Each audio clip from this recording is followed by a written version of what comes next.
ಪರಲೋಕದ ಪೌರತ್ವ ನಿಮಗೆ ಬೇಕಾಗಿದ್ದಲ್ಲಿ ಬನ್ನಿರಿ, 7ನೇ ಪಾಠದಲ್ಲಿ ಅದನ್ನು ಕಲಿತು ಆನಂದಿಸಿರಿ.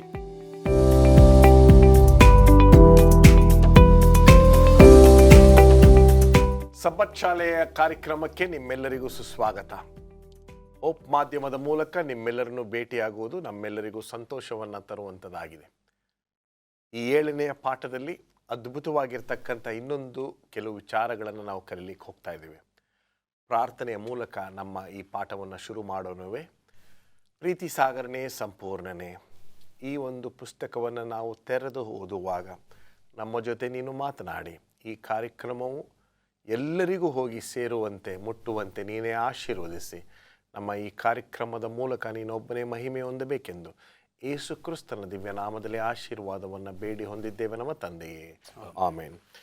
ಇವತ್ತು ಒಂದು ಮುಖ್ಯವಾಗಿರ್ತಕ್ಕಂಥ ವಿಷಯದ ಬಗ್ಗೆ ನಾವು ಕಲೀಲಿಕ್ಕೆ ಹೋಗ್ತಾ ಇದ್ದೀವಿ. ಎಲ್ಲ ಮುಖ್ಯನೇ, ಇದರಲ್ಲೇನಿದೆ ಅಂತ ನೀವು ಕೇಳಬಹುದು. ಆದರೆ ಇದು ಪರಲೋಕಕ್ಕೆ ಸಂಬಂಧಪಟ್ಟಿರ್ತಕ್ಕಂಥ ಒಂದು ವಿಷಯ. ಸ್ಮರಣ ವಾಕ್ಯವನ್ನು ಓದಿ ಅನಂತರ ಪರಿಚಯಕ್ಕೆ ನಾವು ಹೋಗೋಣ. ಫಿಲಿಪ್ಪಿದವರಿಗೆ 4ನೇ ಅಧ್ಯಾಯ 6ನೇ ವಚನ.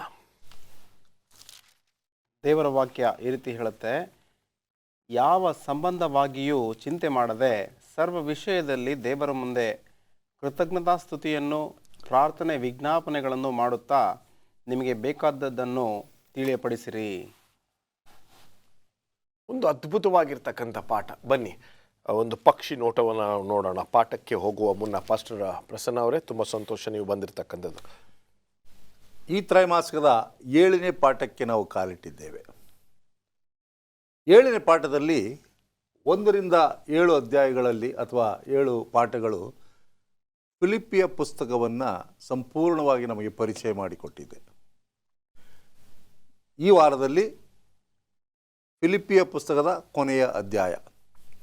ಇದರಲ್ಲಿ ಪೌಲನು ಬಹಳವಾಗಿ ಪ್ರತಿಯೊಬ್ಬ ಕ್ರೈಸ್ತನು ಸಹ ನಿಜವಾದ ದಿನನಿತ್ಯದ ಕ್ರೈಸ್ತಿಯ ಜೀವಿತದಲ್ಲಿ ಹೇಗೆ ಸಂತೋಷಗೊಳ್ಳಬಹುದು, ಎಲ್ಲ ಕಷ್ಟಗಳ ಮಧ್ಯದಲ್ಲಿ, ಸಮಸ್ಯೆಗಳ ಮಧ್ಯದಲ್ಲೂ ಸಹ ನೀವು ಸಂತೋಷವನ್ನು ಕಂಡುಕೊಂಡು ಆ ಪರಲೋಕದ ಪೌರತ್ವವನ್ನು ಹೇಗೆ ಪಡೆದುಕೊಳ್ಳಬಹುದು ಎಂಬುದರ ಬಗ್ಗೆ ನಮಗೆ ತಿಳಿಸಿಕೊಡುತ್ತಿದ್ದಾರೆ.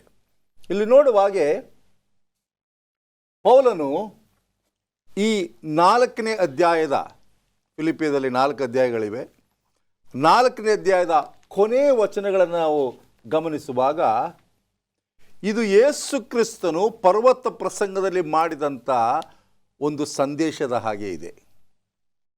ಒಂದು ರೀತಿಯಲ್ಲಿ ಇದನ್ನು ಹೇಳಬೇಕಾದ್ರೆ ಪೌಲನು ನಿಜವಾಗಲೂ ಕ್ರೈಸ್ತಿಯ ಜೀವಿತದಲ್ಲಿ ಆನಂದದ ಜೀವಿತವನ್ನು ಹೇಗೆ ಜೀವಿಸುವುದು ಎಂಬುದಾಗಿ ಕೆಲವು ಸೂತ್ರಗಳನ್ನು, ರಹಸ್ಯಗಳನ್ನು ನಮಗೆ ತಿಳಿಸಿಕೊಟ್ಟಿದ್ದಾನೆ. ಅದು ಮಾತ್ರವಲ್ಲ, ನಾವು ನೋಡುವಾಗೆ ಅನೇಕ ಸಾರಿ ಈ ಲೋಕದಲ್ಲಿ ಮನುಷ್ಯನು ನಾನಾ ವಿಷಯಗಳ ಬಗ್ಗೆ ಚಿಂತೆಗೆ ಒಳಗಾಗ್ತಾನೆ. ನನಗೆ ಅದಿಲ್ಲ, ಇದಾಗಿಲ್ಲ, ಈಗ ಮಾಡಬೇಕಾಗಿತ್ತು, ಇದನ್ನು ಮಾಡಬೇಕಾಗಿತ್ತು, ಇದರಲ್ಲಿ ನಿರಾಶನಾದೆ, ಇದರಲ್ಲಿ ಸೋತು ಹೋದೆ, ನಮ್ಮ ಮನೆಯಲ್ಲಿ ಇಂಥ ಕೊರತೆ ಇದೆ, ಇಂಥ ಸಮಸ್ಯೆಗಳಿವೆ. ಇದನ್ನೇ ಇಟ್ಟುಕೊಂಡು ನಮ್ಮ ಮನಸ್ಸನ್ನು ನಾವು ಕೇಳಿಸಿಕೊಡುತ್ತಿರುವಾಗ ದೇವರು ಪೌಲನ ಮೂಲಕವಾಗಿ ನಮಗೆ ತಿಳಿಸ್ತಕ್ಕಂಥ ಒಂದು ಸಂದೇಶ ಏನೆಂದರೆ, ದೇವರನ್ನು ನೀವು ನಂಬಿಕೊಂಡಾಗ ಎಲ್ಲವೂ ನಿಮಗೆ ದೊರಕುತ್ತದೆ ಎಂಬುದಾಗಿ. ಫಿಲಿಪ್ಪದವರ ಪತ್ರಿಕೆ 4ನೇ ಅಧ್ಯಾಯ 19ನೇ ವಚನವನ್ನು ಗಮನಿಸುವಾಗ ಅಲ್ಲಿ ತಿಳಿಸುವಂಥದ್ದಾಗಿದೆ, ನನ್ನ ದೇವರು ಕ್ರಿಸ್ತ ಯೇಸುವಿನ ಮೂಲಕ ತನ್ನ ಪ್ರಭಾವದ ಐಶ್ವರ್ಯಕ್ಕೆ ತಕ್ಕ ಹಾಗೆ ನಿಮ್ಮ ಪ್ರತಿಯೊಂದು ಕೊರತೆಯನ್ನು ನೀಗಿಸುವನು. ನಮ್ಮ ಕೊರತೆಗಳು ಕಡಿಮೆ ಆಗಿದೆ ಅಂದರೆ ಅದು ಕ್ರಿಸ್ತನ ಬಳಿಗೆ ಹೋಗಬೇಕು. ಯಾಕೆಂದರೆ ನಾವು ಕ್ರಿಸ್ತನ ಬಳಿಗೆ ಹೋಗುವಾಗ ನಮಗೆ ನಿರೀಕ್ಷೆ ಸಿಗುವಂಥದ್ದಾಗಿದೆ. ಪರಲೋಕದ ಸೌಲಭ್ಯಗಳು, ಸೌಕರ್ಯಗಳು ಎಲ್ಲವೂ ಸಿಗುವಂಥದ್ದಾಗಿದೆ. ಹಾಗೆ ಸಿಕ್ಕುವಾಗ ನಾವು ಪರಲೋಕದ ಪ್ರಜೆಗಳಾಗುತ್ತೇವೆ. ವಂಡರ್ಫುಲ್. ಭಾನುವಾರದ ಪಾಠಕ್ಕೆ ಬರುವುದಾದರೆ, ಒಂದು ಎಷ್ಟೋ ಸಂದರ್ಭಗಳಲ್ಲಿ ಲೋಕದಲ್ಲಿರ್ತಕ್ಕಂಥ ವ್ಯಕ್ತಿಗಳನ್ನು ನಾವು ಮಾದರಿಯಾಗಿ ತೆಗೆದುಕೊಳ್ತೀವಿ. ಹೇಳಿ ಪಾಸ್ಟರ್ ರಾಜದಾಸ್. ಇಲ್ಲಿ ಆದರ್ಶ ವ್ಯಕ್ತಿಗಳು ಎಂಬುದಾಗಿದೆ. ಪ್ರತಿಯೊಬ್ಬರಿಗೂ ಆದರ್ಶ ವ್ಯಕ್ತಿಗಳಿರ್ತಾರೆ. ಸಣ್ಣ ಮಕ್ಕಳಿಗೆ ಅವರ ಬಾಲ್ಯದಲ್ಲಿ ಅವ್ರ ತಂದೆ ತಾಯಿಗಳು ಆದರ್ಶ ವ್ಯಕ್ತಿಗಳಾಗಿರ್ತಾರೆ. ನಾನು ನಮ್ಮ ಅಪ್ಪನಂಗೆ ಆಗಬೇಕು, ನಮ್ಮ ತಾಯಿ ಹಂಗೆ ಆಗಬೇಕು, ಅಥವಾ ಸಣ್ಣ ಮಕ್ಕಳಿದ್ದರೆ, ದೊಡ್ಡವರು ಅಣ್ಣ ಇದ್ದರೆ ನಮ್ಮ ಅಣ್ಣಂಗೆ ಆಗಬೇಕು ಅಂತ ಬೈಕ್ ಇರ್ತದೆ. ಅವರನ್ನು ಪ್ರತಿನಿಧಿಸು. ಈಗಲೂ ಕೆಲವು ಬೋಧಕರುಗಳು ನೋಡ್ತೇವೆ, ಹಿರಿಯ ಬೋಧಕರನ್ನ ಅನುಕರಿಸೋದು ನೋಡ್ತಾರೆ. ಅವ್ರಂಗೆ ಆಗಬೇಕು, ಅವರಂಗೆ ಪ್ರಸಂಗ ಮಾಡಬೇಕು, ಅವರಂಗೆ ನಡೆಯೋದು, ನಡೆ ನುಡಿಗಳು, ಅವ್ರದ್ದು ಹಾವಭಾವಗಳು, ಅವ್ರನ್ನೇ ಅನುಕರಿಸಲಿಕ್ಕೆ ಪ್ರಯತ್ನ ಮಾಡ್ತಾರೆ. ಇಲ್ಲಿ ಒಳ್ಳೆಯ ಆದರ್ಶ ವ್ಯಕ್ತಿಗಳಿರ್ತಾರೆ, ಕೆಟ್ಟ ಆದರ್ಶ ವ್ಯಕ್ತಿಗಳು ಇರ್ತಾರೆ. ಈಗ ಸಹಜವಾಗಿ ನಮಗೆ ಪ್ರಭಾವ ಬೀರ್ತಕ್ಕಂಥದ್ದು ಸಮಾಜದಲ್ಲಿ ಅಂತಂದರೆ ಮಾಧ್ಯಮ. ಈ ಮಾಧ್ಯಮದಲ್ಲಿ, ಚಿತ್ರರಂಗದಲ್ಲಿ ಅನೇಕ ವ್ಯಕ್ತಿಗಳನ್ನು ನೋಡಿ ಅವರಂಗೆ ಆಗಬೇಕು ಚಿತ್ರರಂಗದಲ್ಲಿ, ಅಥವಾ ಕ್ರೀಡಾ ರಂಗದಲ್ಲಿ ನೋಡುವಾಗ ಕೆಲವರು ಕ್ರಿಕೆಟ್ ವ್ಯಕ್ತಿಗಳನ್ನು ಆದರ್ಶ ವ್ಯಕ್ತಿ ಅವರಂಗೆ ಆಗಬೇಕು ಅಂತೇಳಿ. ಸಣ್ಣ ಮಕ್ಳಿಗೆ ಕೇಳಿ ಯಾರಾಗ ಆಗಬೇಕಂತಾರೆ, ಕೆಲವು ಹೆಣ್ಮಕ್ಳು ಕೇಳಿದ್ರೆ ಆಗಬೇಕಂತಾರೆ, ಅವ್ರಿಗೆ ಆಕರ್ಷಣೆ ಆಗತ್ತೆ. ಆದರೆ ಸತ್ಯವೇದದಲ್ಲಿ ಭಾಳ ಸ್ಪಷ್ಟವಾಗಿ ಪೌಲ ಒಂದು ಉತ್ತಮವಾದಂಥ ಮಾದರಿಯ ವ್ಯಕ್ತಿ, ಆದರ್ಶ ವ್ಯಕ್ತಿಯಾಗಿದ್ದ ಎಂಬುದನ್ನು ನಾವಿಲ್ಲಿ ತಿಳ್ಕೊಳ್ಬೇಕಾಗಿದೆ. 3ನೇ ಅಧ್ಯಾಯ 17ರಿಂದ ಓದುವಾಗ ಭಾಳ ಸ್ಪಷ್ಟವಾಗಿ ಹೇಳ್ತಾನೆ ಪೌಲ, ಸಹೋದರರೇ ನೀವೆಲ್ಲರೂ ನನ್ನನ್ನು ಅನುಸರಿಸುವರಾಗಿರಿ. ಎಷ್ಟು ಖಚಿತವಾಗಿ ಹೇಳ್ತಾನೆ ನೋಡಿ. ಸಹಜವಾಗಿ ಅಷ್ಟು ಹೇಳಬೇಕಾದ್ರೆ ಅವ್ರಿಗೆಷ್ಟು ಕಾನ್ಫಿಡೆನ್ಸ್, ವಿಶ್ವಾಸ, ಸ್ವವಿಶ್ವಾಸ ಅಂತಾರೆ ಇರಬೇಕಾಗಿ ಇತ್ತು ಪೌಲನಲ್ಲಿ. ಯಾಕಂದರೆ ಪೌಲ ಯಾರನ್ನು ಅನುಕರಿಸ್ತಿದ್ದ? ಕ್ರಿಸ್ತನನ್ನು ಅನುಸರಿಸ್ತಿದ್ದ. ಕ್ರಿಸ್ತನು ಹೇಗೆ ಹಿಂಸೆಯನ್ನು ತಾಳ್ಕೊಂಡ ಹಾಗೆ ಆತನು ಸಹ ಹಿಂಸೆಯನ್ನು ತಾಳ್ಕೊಂಡ. ಬಹುಶಃ ಯೇಸು ಸ್ವಾಮಿಗೆ ಒಮ್ಮೆ ಹಿಂಸೆ ಆಯಿತು, ಆದರೆ ಪೌಲನಿಗೆ ಅನೇಕ ಬಾರಿ ಹಿಂಸೆ ಆಗಿದೆ. ಅದರಿಂದ ಅವನು ಹೇಳ್ತಾನೆ ನನ್ನನ್ನು ಅನುಸರಿಸಿ ಅಂತ ಭಾಳ ದಿಟ್ಟವಾಗಿ ಹೇಳ್ತಾನೆ. ನಾವು ನಿಮಗೆ ತೋರಿಸಿದ ಮಾದರಿಯ ಪ್ರಕಾರ ನಡೆದುಕೊಳ್ಳೋರನ್ನು ಲಕ್ಷ್ಯಕ್ಕೆ ತಂದುಕೊಳ್ಳಿರಿ. ಯಾಕಂದರೆ ಅನೇಕರು ಕ್ರಿಸ್ತನ ಶಿಲುಬೆಗೆ ವಿರೋಧಿಗಳಾಗಿ ನಡೆಯುತ್ತಾರೆ. ಅವರ ವಿಷಯದಲ್ಲಿ ನಿಮಗೆ ಎಷ್ಟೋ ಸಾರಿ ಹೇಳಿದನು, ಈಗಲೂ ಹೇಳುತ್ತಾನೆ, ನಾಶನವೇ ಅವರ ಅಂತ್ಯವ್ಯವಸ್ಥೆ, ಹೊಟ್ಟೆಯೇ ಅವರ ದೇವರು. ಇವತ್ತು ಸುವಾರ್ತೆ ಏನಾಗ್ಬಿಟ್ಟಿದೆ ಅಂದರೆ ಇದೊಂಥರ ಕಮರ್ಷಿಯಲ್ ಆಗಿಬಿಟ್ಟಿದೆ, ಬಿಸ್ನೆಸ್, ವ್ಯಾಪಾರ ಆಗ್ಬಿಟ್ಟಿದೆ. ಹಣಕ್ಕೋಸ್ಕರ, ಕಾಣಿಕೆಗೋಸ್ಕರ ಇವತ್ತು ಸುವಾರ್ತೆ ಸಾರ್ತಾ ಇದ್ದಾರೆ. ನಿಜವಾಗಿಯೂ ಸತ್ಯ ಸಂದೇಶ ಯಾರೂ ಸಾರಲಿಕ್ಕೆ ಇಷ್ಟಪಡ್ತಾ ಇಲ್ಲ. ಅದಕ್ಕೇ ಸತ್ಯ ಸಾರ್ತಕ್ಕಂಥ ಸಭೆಗಳು ಪ್ರಬಲವಾಗಿ ಬೆಳೀತಾ ಇಲ್ಲ. ಯಾಕಂದರೆ ಸುಳ್ಳು ಹೇಳೋರೇ ಜನ ಜಾಸ್ತಿ ಇದ್ದಾರೆ ಎಲ್ಲ. ಅದಕ್ಕೆ ನಿತ್ಯ ನಾಶನಕ್ಕೆ ಹೋಗೋ ದಾರಿ ಹಗಲ ಅಂತ ದೇವರು ಹೇಳ್ದಂಗೆ ಹಗಲವಾಗಿದೆ, ಭಾಳ ಜನ ಹೋಗ್ತಾರೆ. ಆ ಸತ್ಯ ಹೇಳುವಾಗ ಯಾರೂ ಹಂಗೆ ಅನುಕರಿಸಲ್ಲ, ಅನುಸರಿಸೋಕೆ ಇಷ್ಟಪಡಲ್ಲ, ಆ ಬೋಧಕರನ್ನು ಹಿಂಬಾಲಿಸೋದು ಇಲ್ಲ. ಅದಕ್ಕೆ ಪೌಲ ಸ್ಪಷ್ಟವಾಗಿ ಹೇಳ್ತಾನೆ, ಭಾಳಷ್ಟು ಸುಳ್ಳು ಬೋಧಕರು ಬಂದಿದ್ದಾರೆ, ಅವರು ಹೊಟ್ಟೆಪಾಡಿಗಾಗಿ ದುಡಿತಿರ್ತಾರೆ. ಸುವಾರ್ತೆ ಅವ್ರನ್ನ ನಂಬೇಡ್ರಿ, ಅವರಿಂದ ಹೋಗಬೇಡಿ, ಅವರ ಆಕರ್ಷಣೆ ಆಗಬೇಡ್ರಿ ಅಂತ ಎಚ್ಚರಿಕೆ ಕೊಡ್ತಾ ಇದ್ದಾನೆ. ಇವತ್ತು ನಾವು ನಮ್ಮ ಸಭೆಗಳಲ್ಲಿ ನಮ್ಮ ಸಭಿಕರಿಗೆ ಇದನ್ನು ಎಚ್ಚರಿಸಿ, ಪೌಲ ದುಃಖದಿಂದ ಹೇಳ್ತಾನೆ, ಈ ವೀಪ್ಸ್ ಅಂತ ಹೇಳುತ್ತೆ. ಹಾಗೂ ಎರಡನೇದಾಗಿ ಏನಂತಂದರೆ ಆ ವೈರಿಗಳನ್ನು ಅವನು ದ್ವೇಷ ಮಾಡಲ್ಲ, ವಿರೋಧಿಗಳನ್ನು ಅವನು ದ್ವೇಷ ಮಾಡಲ್ಲ, ಅವರಿಂದ ಎಚ್ಚರಿಕೆ ಆಗಿರಿ ಅಂತ ಎಚ್ಚರಿಕೆ ನೀಡ್ತಾ ಇದ್ದಾನೆ. ಇವತ್ತು ಸಹಜವಾಗಿ ಯಾರಾದ್ರೂ ನಮಗೆ ವಿರೋಧಿಗಳಾದ್ರೆ ನಾವು ಅವ್ರನ್ನ ದ್ವೇಷ ಮಾಡ್ತೀವಿ, ಅವ್ರ ನೆರಳು ನಮ್ಮ ಮೇಲೆ ಬೀಳಬಾರ್ದು ಅಂತ ಬಯಸ್ತೇವೆ ನಾವು. ಆದರೆ ನಾವು ದ್ವೇಷ ಮಾಡದೆ ನಮ್ಮ ಸ್ವಾಮಿಯ ಪ್ರಾರ್ಥನೆ ಏನಾಗಿತ್ತು, ನಿಮ್ಮ ವೈರಿಗಳಿಗಾಗಿ ಏನು ಮಾಡಿ ಪ್ರಾರ್ಥಿಸಿ ಅಂತ ಹೇಳ್ದ. ಹಾಗೆ ಪೌಲನೂ ಸಹ ವೈರಿಗಳನ್ನು ದ್ವೇಷ ಮಾಡೋಕ್ಕೆ ಹೇಳ್ತಾ ಇಲ್ಲ, ಆದರೆ ಎಚ್ಚರಿಕೆ ಆಗಿರಿ, ಅವ್ರನ್ನ ಅನುಸರಿಸಬೇಡ್ರಿ, ನೀವು ಭಾಳ ಬುದ್ಧಿವಂತರೇ. ಅದಕ್ಕೆ ಸ್ವಾಮಿ ಏನು ಹೇಳ್ದ ಅದೇ ಹೇಳ್ದ, ಏನಂತ, ನೀವು ಪಾರಿವಾಳದಂತೆ ನಿಷ್ಕಪಟವಾಗಿರಿ, ಅದೇ ಸರ್ಪದಂತೆ ಜಾಣರಾಗಿರಿ. ಅದೇ ಮಾದರಿಯನ್ನು ಪೌಲನು ತನ್ನ ಸಭಿಕರಿಗೆ ಪ್ರಬೋಧನೆ ಮಾಡ್ತಿದ್ದಾನೆ. ಇವತ್ತು ನೀವು ಕೊನೆಯ ಕಾಲ ಜೀವಿಸುವಾಗ ಇವತ್ತು ಅನೇಕ ಥರದ ಸುಳ್ಳು ಬೋಧಕರು ನಾವು ಸಂಧಿಸ್ತೇವೆ. ಸಹಜವಾಗಿ ನಮ್ಮ ಅಡ್ವೆಂಟಿಸ್ಟ್ ಪಾಸ್ಟ್ಗಳು ಸುಳ್ಳು ಬೋಧಕರು ನೋಡಿದಾಗ ಏನು ಮಾಡ್ತೀವಿ, ನಾವು ಅವ್ರನ್ನ ಖಂಡಿಸ್ತೇವೆ, ಟೀಕೆ ಮಾಡ್ತೇವೆ, ಆ ಹತ್ರಕ್ಕೂ ಸೇರಿಸಲ್ಲ. ಆದರೆ ಪೌಲನ ಮಾದರಿಯನ್ನು ನಾವು ಅನುಸರಿಸಿ ಅವ್ರಿಗಾಗಿ ನಾವು ಪ್ರಾರ್ಥಿಸಿ ಅವ್ರನ್ನ ನಾವು ಸತ್ಯದ ಮಾರ್ಗ ತರಲಿಕ್ಕೆ ಪ್ರಯತ್ನ ಮಾಡಬೇಕು. ಅವ್ರನ್ನ ದ್ವೇಷ ಮಾಡಿ ದೂರ ಇಟ್ಟರೆ ಸತ್ಯ ಹೇಳೋದು ಹೇಗೆ? ನಾವು ಅನ್ಯರು ಅಂತೇಳಿ ಅವ್ರನ್ನ ಸೇರೋದೇ ಇಲ್ಲ. ನಮ್ಮ ನೆರೆಯವರು ಕೆಲವರು ಅನ್ಯರು ಇರ್ತಾರೆ, ಅವ್ರನ್ನ ನಾವು ಮಾತಾಡಲ್ಲ, ಅವ್ರ ಸಂಗಡ ಹೋಗಬಾರ್ದಪ್ಪ ಅಂತೇಳಿ. ಅದನ್ನು ನಾವು ಅವ್ರನ್ನ ಹಾಗೆ ಇಟ್ಟರೆ ಸತ್ಯ ತಿಳ್ಕೋಕ್ಕೆ ಸಾಧ್ಯತೆ. ಖಂಡಿತವಾಗಿ. ಒಂದು ಸಣ್ಣ ವಿರಾಮಕ್ಕೆ ಸಮಾಗಿದೆ, ಸಣ್ಣ ವಿರಾಮ. ಮರಳಿ ಸ್ವಾಗತ. ಬನ್ನಿ, ನಮ್ಮ ಚರ್ಚೆಯನ್ನು ಮುಂದುವರಿಸ್ಕೊಂಡು ಹೋಗ್ತಾ ಇದ್ದೀವಿ. ಸೋಮವಾರದ ಪಾಠದಲ್ಲಿದ್ದೇವೆ. ಕ್ರಿಸ್ತನಲ್ಲಿ ಯಾವ ರೀತಿ ನೆಲೆಗೊಂಡಿರಬೇಕು ಎಂಬತಕ್ಕಂಥ ವಿಷಯವನ್ನು ನಾವು ಈ ಒಂದು ಸಮಯದಲ್ಲಿ ನೋಡ್ಲಿಕ್ಕೆ ಹೋಗ್ತಾ ಇದ್ದೀವಿ. ಪಾಸ್ಟರ್ ಮುತ್ತು ಮ್ಯಾಥ್ಯೂ, ಕ್ರಿಸ್ತನಲ್ಲಿ ನೆಲೆಗೊಂಡಿರುವುದು. ಇಲ್ಲಿ ಶಿಲುಬೆಯ ಶತ್ರುಗಳನ್ನು ನೋಡುವಾಗ ಅವರ ಒಂದು ದೃಷ್ಟಿ ಯಾವಾಗಲೂ ಈ ಲೋಕದ ವಿಚಾರಗಳ ಮೇಲೆ ಇರುತ್ತೆ. ಯಾವಾಗಲೂ ಕೂಡ ಈ ಲೋಕದ ಮೇಲೆ ಅವರ ದೃಷ್ಟಿ ಇರುವುದನ್ನು ನಾವು ಕಾಣಬಹುದಾಗಿದೆ. ಅದಕ್ಕೆ ಇಲ್ಲಿ ಪೌಲನ್ ಹೇಳ್ತಾನೆ, ಫಿಲಿಪ್ಪ 3ನೇ ಅಧ್ಯಾಯ 19ನೇ ವಚನದಲ್ಲಿ ಅವರ ಹೊಟ್ಟೆಯೇ ಅವರ ದೇವರಾಗಿರುತ್ತಂತೆ. ಈ ಲೋಕದ ವಿಚಾರಗಳ ಮೇಲೆ ಅವರು ಬಹಳ ಆನಂದವನ್ನು ಪಡುವಂಥವರಾಗಿದ್ದಾರೆ. ಆದರೆ ದೇವರ ಮಕ್ಕಳಾಗಿರುವಂತಹ ನಾವು ಆ ರೀತಿ ಇರಬಾರದು. ಇಲ್ಲಿ ವಿಶೇಷವಾಗಿ ಪರಲೋಕದ ಪೌರತ್ವವನ್ನು ಹೊಂದಿರುವಂತಹ ನಾವು ಈ ಸತ್ಯವನ್ನು ನಾವು ಗ್ರಹಿಸುವಂಥವರಾಗಿರಬೇಕು. ಯಾವ ಸತ್ಯವನ್ನು ಎಂಬುದಾಗಿ ನಾವು ನೋಡೋದಾದರೆ, ಯೋಬನ ಪುಸ್ತಕ 19ನೇ ಅಧ್ಯಾಯ 25ರಿಂದ 27 ವಾಕ್ಯಗಳಲ್ಲಿ ಆತನು ತಿಳಿಸೋದೇನಂತಂದರೆ, ನಾನು ನನ್ನ ರಕ್ಷಕನಾದಂತಹ ದೇವರು, ನನ್ನ ವಿಮೋಚಕನ ಏನು ಮಾಡ್ತಿದ್ದಾನಪ್ಪ ಅಂದರೆ ಜೀವಿಸ್ತಾ ಇದ್ದಾನೆ. ನಾನು ಮರಣ ಹೊಂದಿದರೂ ಸರಿ, ನಾನು ಜೀವಿತನಾಗಿ ಒಂದು ದಿನ ಎದ್ದೇಳ್ತೇನೆ ಎಂಬುದಾಗಿ ಆತನು ಎಷ್ಟೋ ಸೊಗಸಾಗಿ ಹೇಳುವಂತಹ ಮಾತುಗಳನ್ನು ನಾವಿಲ್ಲಿ ಗಮನಿಸ್ಬೋದು. 25ರಿಂದ 27 ವಾಕ್ಯಗಳನ್ನು ನಾನು ಓದ್ತಿದ್ದೇನೆ. ಯೋಬನ ಪುಸ್ತಕ 19ನೇ ಅಧ್ಯಾಯ 25ರಿಂದ 27. ನಾನಂತೂ ನನ್ನ ವಿಮೋಚಕನು ಜೀವಸ್ವರೂಪನೆಂದು ಬಲ್ಲೆನು. ಆತನು ಕಡೆಗೆ ಧೂಳಿನ ಮೇಲೆ ಸಾಕ್ಷಿಯಾಗಿ ನಿಂತುಕೊಳ್ಳುವನು. ನನ್ನ ಚರ್ಮವು ಹೀಗೆ ಬಿರಿದು ಹಾಳಾದ ಬಳಿಕ ನಿರ್ದೇಹವಾಗಿ ದೇವರನ್ನು ನೋಡುವೆನು, ಕಣ್ಣಾರೆ ಕಾಣುವೆನು. ನಾನೇ ನಾನಾಗಿ ನೋಡುವೆನು, ಮತ್ತೊಬ್ಬನಾಗಿ ಅಲ್ಲ. ನನ್ನ ಹೃದಯವು ಹಂಬಲಿಕೆಯಿಂದ ನನ್ನಲ್ಲಿ ಕುಂದಿದೆ. ನೋಡಿ, ನಾನು ಸತ್ರು ಕೂಡ, ನಾನು ಸಮಾಧಿ ಸೇರಿದರೂ ಸಹ ನನ್ನ ದೇವರನ್ನು ನಾನು ಕಾಣ್ತೇನೆ ಎಂಬಂತಹ ಒಂದು ಭರವಸೆಯ ಮಾತುಗಳನ್ನು ಇಲ್ಲಿ ಯೋಬನು ಸ್ಪಷ್ಟವಾಗಿ ತಿಳಿಸ್ತಾ ಇದ್ದಾನೆ. ಅದನ್ನು ತಾನೇ 1 ಕೊರಿಂಥ 15ನೇ ಅಧ್ಯಾಯದಲ್ಲಿ ಪೌಲನು ಸ್ಪಷ್ಟವಾಗಿ ಪುನರುತ್ಥಾನದ ಕುರಿತಾಗಿ ಅದ್ಭುತವಾಗಿ ಮಾತನಾಡ್ತಾನೆ. ನಾವಿಲ್ಲಿ ಗಮನಿಸಬೇಕಾಗಿರುವಂತಹ ಅಂಶ ಏನು ಎಂಬುದಾಗಿ ನಾವು ನೋಡುವಾಗ, ಪರಲೋಕದ ಪೌರತ್ವವನ್ನು ಹೊಂದುವುದಕ್ಕಿಂತ ಮುನ್ನ ನಾವೇನಾಗ್ತೇವಪ್ಪ ಅಂತಂದರೆ ಪುನರುತ್ಥಾನವಾಗಬೇಕು ಕ್ರಿಸ್ತನ ಹೆಸರಿನಲ್ಲಿ. ಅಷ್ಟು ಮಾತ್ರವೇ ಅಲ್ಲ, ಆ ನಿತ್ಯ ರಾಜ್ಯವನ್ನು ಹೊಂದಬೇಕು. ಆಗ ತಾನೇ ಪರಲೋಕದ ಒಂದು ಪೌರತ್ವ ನಮಗೆ ಸಿಗುವಂಥದ್ದಾಗಿದೆ ಎಂಬುದಾಗಿ ಇಲ್ಲಿ ಪೌಲನು ತಿಳಿಸ್ತಾ ಇದ್ದಾನೆ. ನೋಡಿ, ಕೊಲೊಸದವರಿಗೆ ಬರೆದಂತಹ ಪತ್ರಿಕೆ 3ನೇ ಅಧ್ಯಾಯ 4ನೇ ವಚನದಲ್ಲಿ ಪೌಲನು ಈ ರೀತಿ ಹೇಳ್ತಾನೆ, ನಮಗೆ ಜೀವವಿರುವಾಗ ಕ್ರಿಸ್ತನು ಪ್ರತ್ಯಕ್ಷನಾಗುವಾಗ ನೀವು ಸಹ ಆತನ ಜೊತೆಯಲ್ಲಿ ಪ್ರವಾಹದಿಂದ ಕೂಡಿದವರಾಗಿ ಪ್ರತ್ಯಕ್ಷರಾಗುವಿರಿ. ಇಲ್ಲಿ ಪೌಲನು 2ನೇ ಬರೋಣದ ಕುರಿತಾಗಿ, ಇಲ್ಲವೇ ನಾವು ಸತ್ತು ಸಮಾಧಿಯನ್ನು ಸೇರಿ ಯೇಸು ಸ್ವಾಮಿ ಬಂದಾಗ ಯಾವ ರೀತಿ ನಾವು ಎದ್ದೇಳ್ತೇವೋ ಅದರ ಕುರಿತಾಗಿ ಇಲ್ಲಿ ಪೌಲನು ಸ್ಪಷ್ಟವಾಗಿ ತಿಳಿಸುತ್ತಿರೋದನ್ನು ನಾವು ಗಮನಿಸ್ಬೋದಾಗಿದೆ. ಆದ್ದರಿಂದ ಈ ಪರಲೋಕದ ಪೌರತ್ವ ಎಂಬುದಾಗಿ ನಾವು ನೋಡುವಾಗ, ಮೊದಲನೆಯದು ನಾವು ಆತನನ್ನು ಕಾಣ್ತೇವೆ ಎಂಬಂತಹ ನಿರೀಕ್ಷೆಯಲ್ಲಿರಬೇಕು. ನಾವು ಜೀವವೆಂಬ ಜಯಮಾಲೆಯನ್ನು ಹೊಂದಬೇಕು. ಆಗ ತಾನೇ ನಾವು ಪರಲೋಕದ ಪೌರರಾಗಿ ಮಾರ್ಪಾಟಾಗಲು ಸಾಧ್ಯವಾಗುತ್ತೆ. ವಂಡರ್ಫುಲ್. ಇಲ್ಲಿ ಒಂದು ಮುಖ್ಯವಾಗಿರ್ತಕ್ಕಂಥ ಒಂದು ಚರ್ಚೆಗೆ ಒಂದು ಪ್ರಶ್ನೆಯನ್ನು ಕೊಟ್ಟಿದ್ದಾರೆ.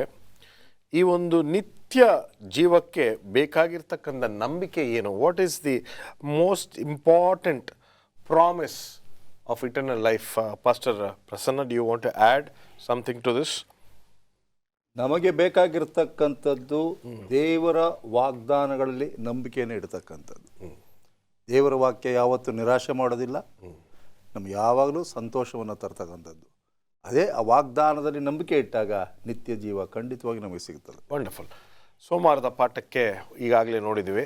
ಮಂಗಳವಾರದ ಪಾಠಕ್ಕೆ ನಾವು ಬರುವುದಾದರೆ, ಸಂತೋಷಗೊಳ್ಳಿರಿ, ಯಾವಾಗಲೂ ಸಂತೋಷಗೊಳ್ಳಿರಿ. ಯಾವ ವಿಚಾರದಲ್ಲಿ? ಖಂಡಿತವಾಗಿ ಪೌಲನು ಹೇಳ್ತಕ್ಕಂಥದ್ದನ್ನು ಒಂದು ಹಾಡಿನ ಮೂಲಕವಾಗಿ ಒಂದೇ ಒಂದು ವಾಕ್ಯವನ್ನು ನಾನು ಹಾಡ್ತೀನಿ. ಯಾವಾಗಲೂ ಭಾಳ ಸುಂದರವಾದಂಥ ಹಾಡು.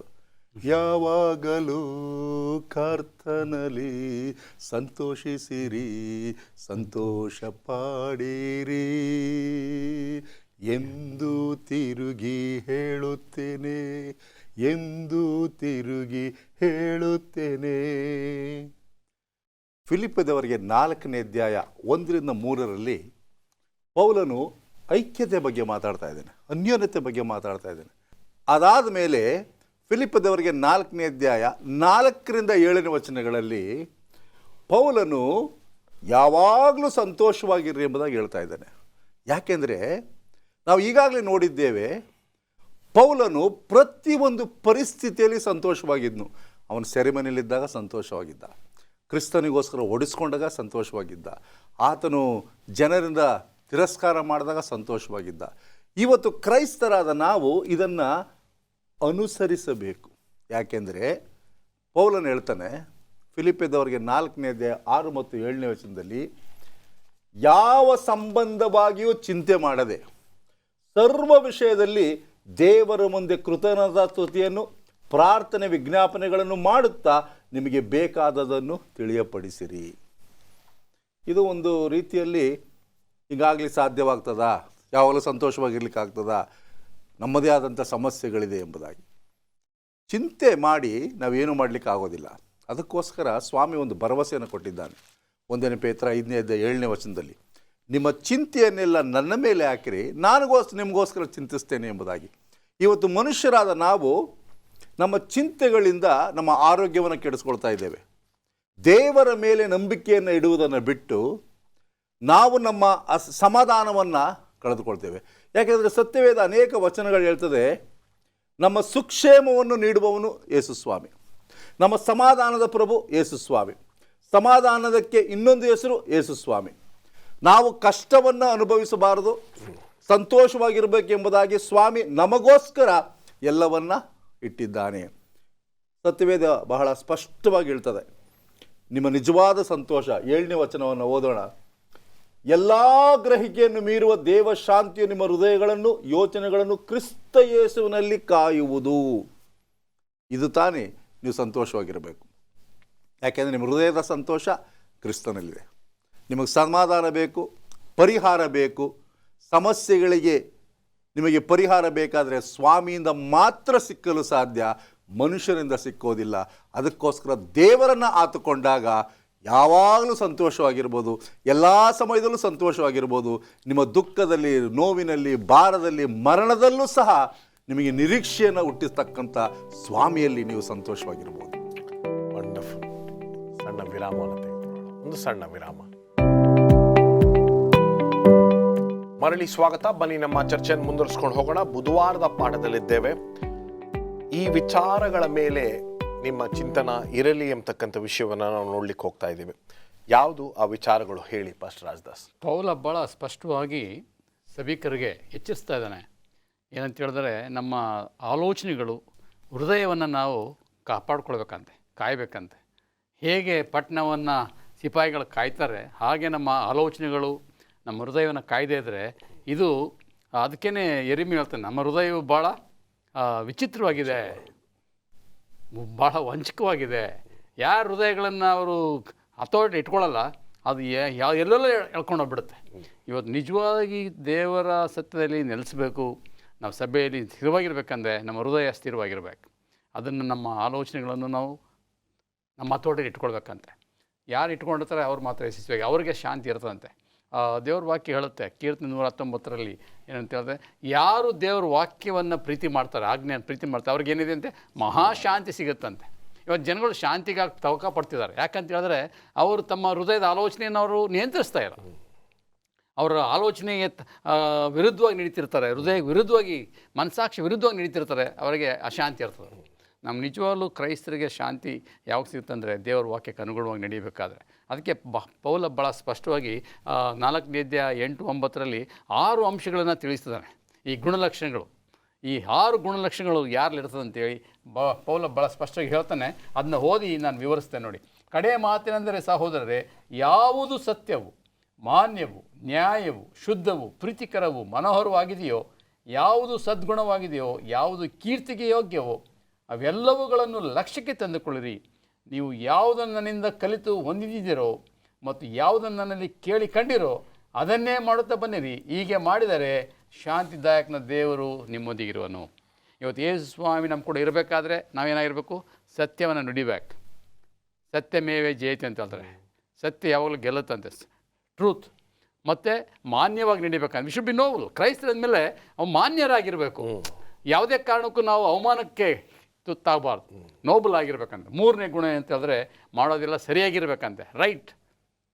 ಸತ್ಯವನ್ನು ಅನುಸರಿಸೋ ಅವ್ರು ಸತ್ಯವನ್ನೇ ಹೇಳ್ತಾರೆ, ಸರಿಯಾದನ್ನೇ ಮಾಡ್ತಾರೆ. ಅವ್ರು ಯಾವತ್ತೂ ಮೋಸ ಮಾಡಲಿಕ್ಕೆ ಪ್ರಯತ್ನ ಮಾಡೋದು. 4ನೇದಾಗಿ ಅವರು ಪರಿಶುದ್ಧವಾಗಿರ್ತಾರಂತೆ. 5ನೇದಾಗಿ ಅವರು ಪ್ರೀತಿಮಯವಾಗಿರ್ತಾರಂತೆ. ಕ್ರೈಸ್ತರಂದರೆ ಅವ್ರು ನೋಡಿದ ತಕ್ಷಣ ಹೇಳ್ತಾರೆ, ಇವ್ರು ನೀವು ಕ್ರೈಸ್ತರಲ್ಲ ಸರ್. ಯಾಕಂದರೆ ನಮ್ಮದು ನಡೆ ನುಡಿಗಳು, ಹಾವಭಾವಗಳು ನೋಡಿದ ತಕ್ಷಣ ಇವ್ರು ನಿಜವಾದ ಕ್ರೈಸ್ತ. ನಾವು ಪ್ರಯಾಣ ಮಾಡೋಗಲೆಲ್ಲ ಕೆಲವು ಹೇಳ್ತಾರೆ, ನೀವು ಕ್ರೈಸ್ತರ ಸರ್ ಅಂತಾರೆ. ನಾವೇನು ಪಟ್ಟಿ ಹಾಕ್ಕೊಂಡಿರಲ್ಲ, ಅದನ್ನು ನಮ್ಮ ನಡೆ ನುಡಿಗಳು ನೋಡಿ ಗುರುತಿಸ್ತಾರೆ. ಇದು ಭಾಳ ಸದ್ಗುಣವಾದಂಥ ಲಕ್ಷಣ, ಪ್ರೀತಿಮಯ.